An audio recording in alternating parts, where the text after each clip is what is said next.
Hello students, मैं doctor Anupreeta Mishra आज three phase transformer के ग्रुप कनेक्शन पर अगले कनेक्शंस का डिस्कशन कर रही हूँ।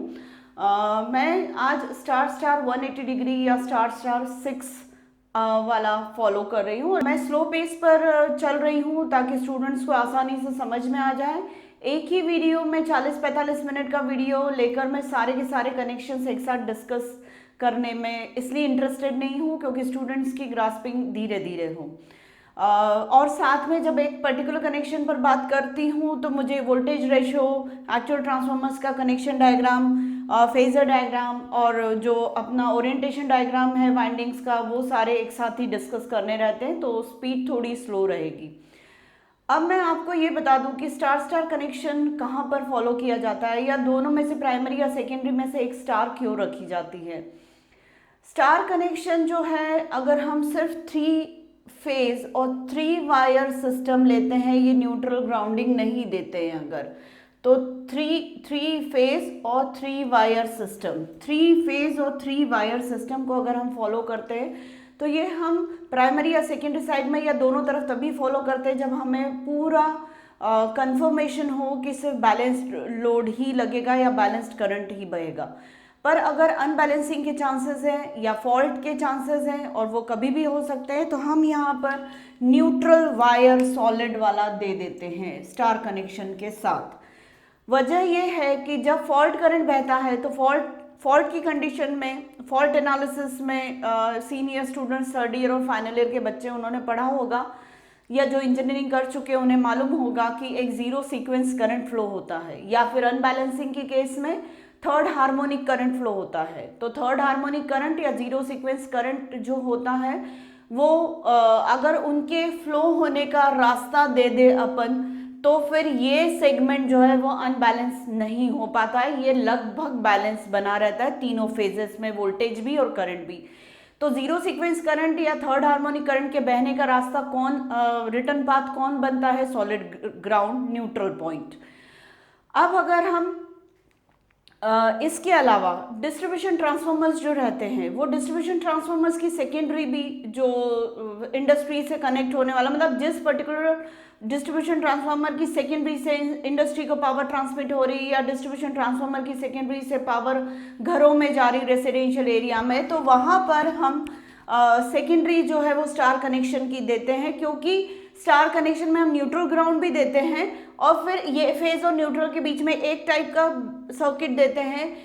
ये मेन पाथ और ये रिटर्न पाथ, मतलब सेकंड फेज में भी हम दूसरे टाइप का सर्किट दे देते हैं, और तीसरे फेज और न्यूट्रल के बीच में भी हम तीसरे टाइप का सर्किट दे देते हैं। मतलब हमारे पास पूरा स्कोप होता है अनबैलेंस्ड लोड तीनों फेजेस पे अप्लाई करने का, तो हम वहाँ पर स्टार कनेक्शन देते हैं। मतलब स्टार कनेक्शन के यूजेस मैंने 2 टाइप के बताए, 2 एप्लीकेशंस बताएं।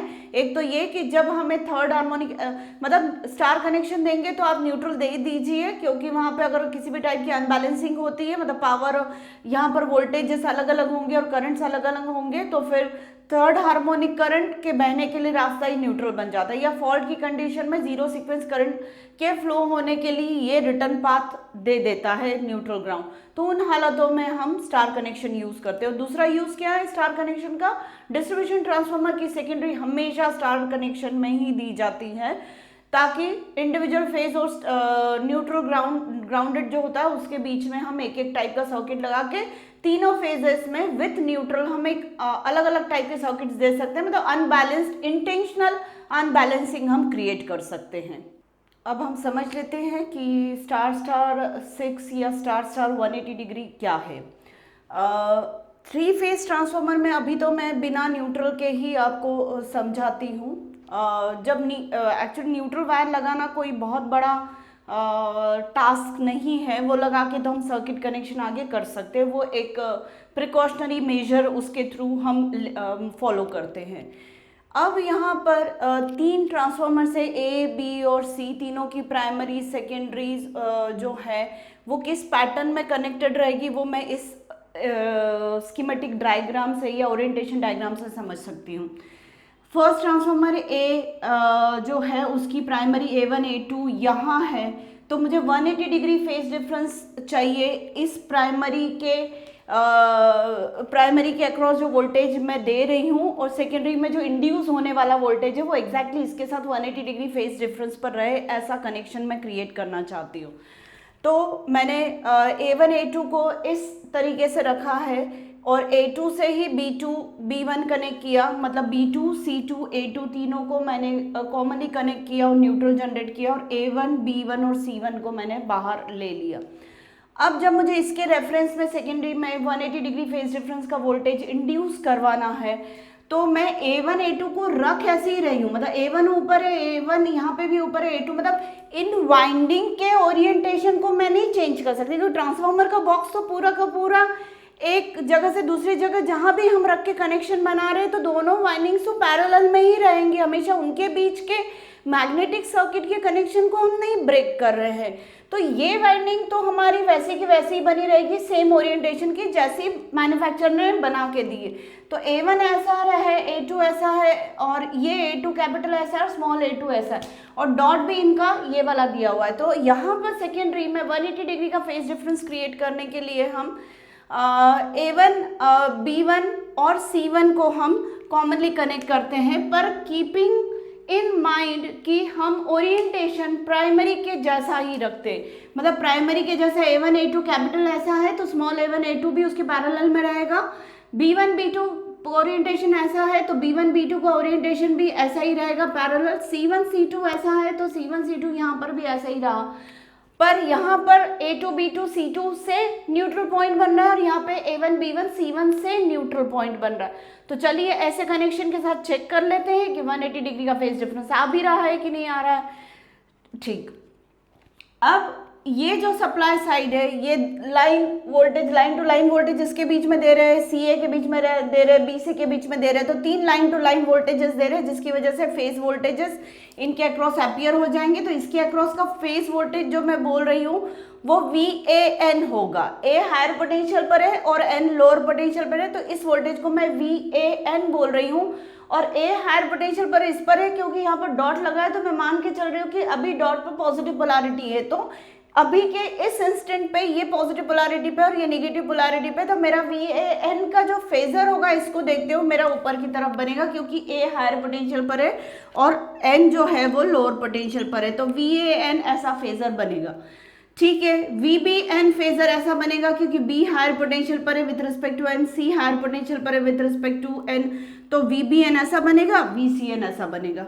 इस सर्किट को देखते हुए अगर मैं समझना चाहूँ कि लाइन टू लाइन वोल्टेजेस, क्योंकि ये तीनों तो फेज वोल्टेजेस है, लाइन टू लाइन वोल्टेजेस कैसे मैं ड्रॉ करूँगी, तो मैं केवीएल इक्वेशंस की मदद लूँगी।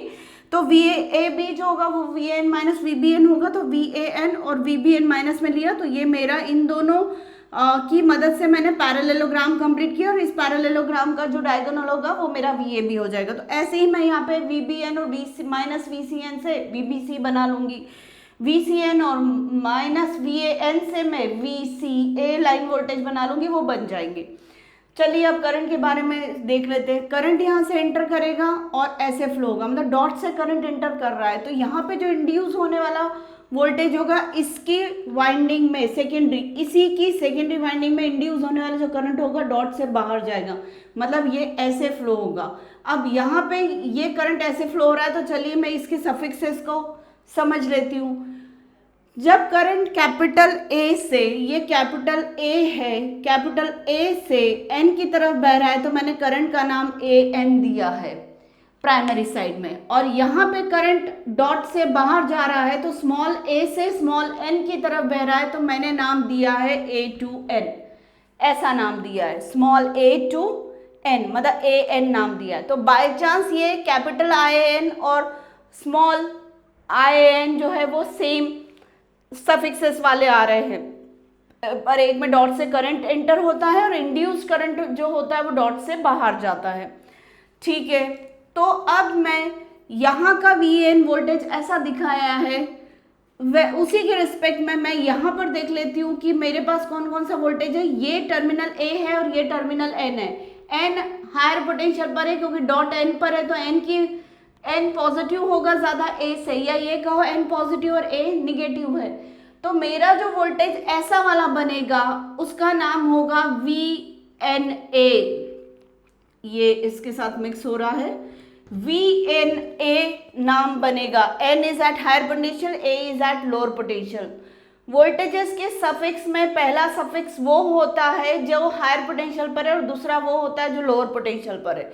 यहाँ पर कैपिटल ए ज्यादा हायर पोटेंशियल पर था, कैपिटल एन लोअर पोटेंशियल पर था, तो नाम मैंने AN दिया। यहाँ पर कौन हायर पोटेंशियल पर है? स्मॉल एन हायर पोटेंशियल पर है और स्मॉल ए लोअर पोटेंशियल पर है, तो मैं नाम क्या दूंगी? VNA। ठीक है, VNA ऐसा होगा हमारा।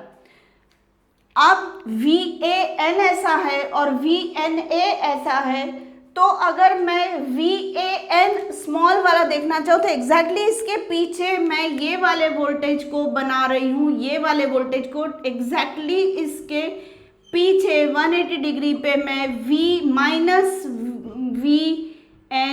बना रही हूँ, -VNA बना रही हूँ, और -VNA का मतलब VAN होता है। तो अब देखिए VAN ऐसा आ रहा है कैपिटल वाला प्राइमरी के अक्रॉस का, और सेकेंडरी के अक्रॉस का VAN नीचे की तरफ आ रहा है, मतलब दोनों एक दूसरे से 180 डिग्री पर है।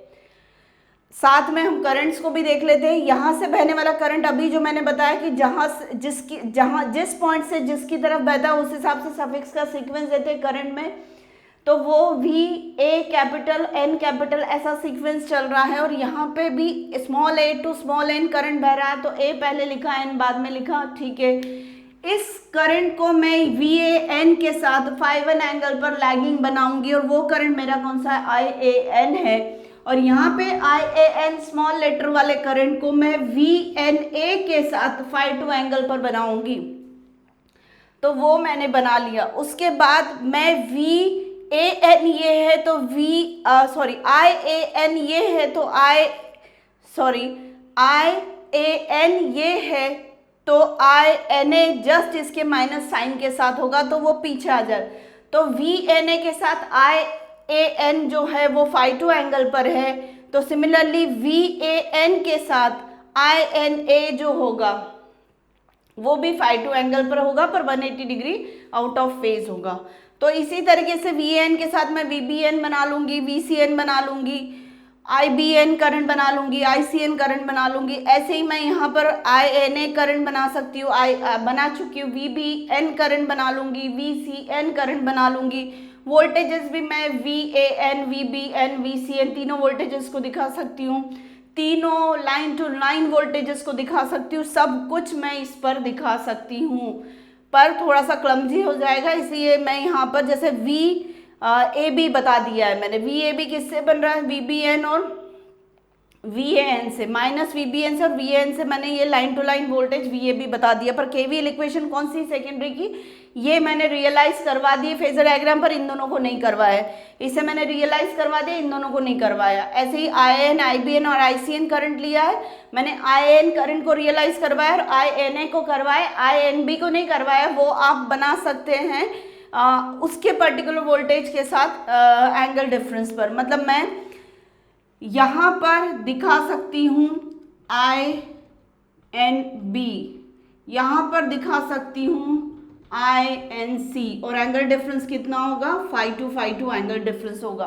तो तीनों फेज वोल्टेजेस के तीनों अपने अपने फेज करंट्स को मैंने दिखा दिया, और मुझे प्राइमरी फेजर डायग्राम और सेकेंडरी फेजर डायग्राम से समझ में आ रहा है कि VAN अगर वर्टिकल है अपवर्ड, तो सेकेंडरी फेजर डायग्राम पे VAN secondary induce voltage vertically downward है। मतलब फेज डिफरेंस कितना हो रहा है? कैपिटल VAN का ये है और स्मॉल VAN ऐसा आ रहा है, मतलब फेज डिफरेंस 180 डिग्री का हो रहा है, जो मैंने यहाँ लिखा हुआ है।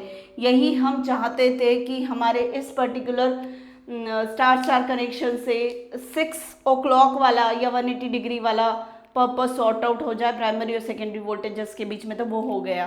तो अब कनेक्शन डायग्राम हम देख लेते हैं। A1, B1, C1 को हमने कनेक्ट किया, तो देखो A1, B1 और C1 को सॉलिड कनेक्ट कर दिया, A2 को बाहर ले लिया जो A टर्मिनल बन गया, B2 को बाहर ले लिया जो B टर्मिनल हो गया, C2 को बाहर ले लिया जो C टर्मिनल हो। अब हम वोल्टेज रेशियोज की बात कर लेते हैं। तो VAN ये वाला है और VAN 180 डिग्री वाला है, पर है तो मैग्नीट्यूड की अगर मैं बात करूँ, सिर्फ मैग्नीट्यूड ले रही हूँ, तो VAN कहो या VNA कहो, दोनों का मैग्नीट्यूड सेम है। तो मैं मैग्नीट्यूड वाइज बात कर रही हूँ, यहाँ फेजर की बात नहीं कर रही हूँ। तो मैग्नीट्यूड कितना होगा इसका, K रेशो होगा। और करंट कैसा होगा इसका, अपोजिट। और सफिक्सेस मैंने वही लिए कि फेज करंट प्राइमरी का, फेज करंट सेकेंडरी का, फेज वोल्टेज सेकेंडरी का, फेज वोल्टेज प्राइमरी का। इस हिसाब से ये पूरा मैंने एब्रीविएशंस लिए हैं। तो स्टार स्टार कनेक्शन में ये सिमिलर वैसे ही आ रहा है जैसा स्टार स्टार 0 डिग्री में आ रहा था, वही सेम ये वाले रिलेशंस हमारे स्टार स्टार 180 डिग्री में भी हम ले रहे हैं। यहाँ पे चाहूँ तो VAN की जगह VNA भी दे सकती हूँ, क्योंकि इस वाइंडिंग के अक्रॉस वोल्टेज VAN डेवलप हो रहा है, तो उस वाइंडिंग के अक्रॉस VAN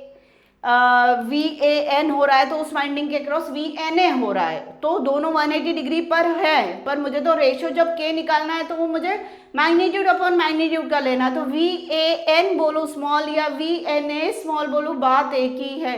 तो ये वाला कनेक्शन, ये वाला भी रिलेशन हमारा उसमें चल सकता है। तो उम्मीद है आपको आज का एक्सप्लेनेशन समझ में आया होगा। एक्सप्लेनेशन जैसा कि पहले मैंने बताया था थोड़ा लेंदी हो जाता है, सारे डायग्राम, सारे फेजर डायग्राम्स को और सारे रेशोज़ को सबका डिस्कशन करते करते 12-13 मिनट हो जाता है। तो मैं सेकेंड जो नेक्स्ट कनेक्शन है वो मैं नेक्स्ट वीडियो में लूँगी।